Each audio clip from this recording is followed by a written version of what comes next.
Hello, কেমন আছো তোমরা সবাই? আশা করি তোমরা সবাই খুব ভালো আছো আর আমরাও খুব ভালো আছি। আজ জানো আমাদের বোনঝি ২ বছরে পড়লো। ওর জন্মদিন উপলক্ষে এইবারে ঠিক করা হয়েছিল যে শুধুমাত্র কেক কেটে না, এইবারের ওর জন্মদিনটা একটু অন্যভাবে উদযাপন করার চেষ্টা করা হয়েছে। এই বিশেষ দিনে এই ইটভাটায় কাজ করা মানুষ আর সেখানে থাকা এই ছোট্ট ছোট্ট বাচ্চাগুলোর জন্য আজ জলখাবারের আয়োজন করা হয়েছিল। শুধুমাত্র ওদের মুখের হাসি ফোটানো আর ওদের সঙ্গে একটু আনন্দ ভাগ করে নেওয়াই ছিল আজকের দিনের সবচেয়ে বড় উদ্দেশ্য।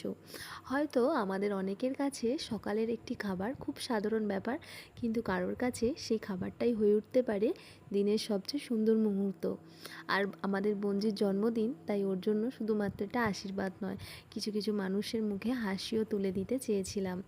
আর কারণ জন্মদিনের আনন্দ তখনই সুন্দর হয়ে ওঠে যখন সেই আনন্দটা অন্যের সঙ্গেও ভাগ করে নেওয়া যায়।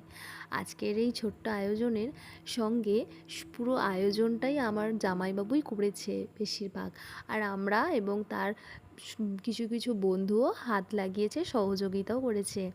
আমাদের ছোট্ট বন্ধুর জন্য তোমরা সবাই আশীর্বাদ করবে, আর ও যেন সুস্থ ও সুন্দরভাবে আরও ভালো মানুষ হয়ে বড় হয়, আর ওর জীবনের প্রতিটা জন্মদিন যেন এমনই ভালোবাসায় আর মানুষের পাশে থাকায় আনন্দে ভরে ওঠে। আর এই ব্লগটা ভালো লাগলে অবশ্যই একটা লাইক করো, আর আমার বোনজির জন্মদিনের জন্য অনেক আশীর্বাদ করো। টাটা।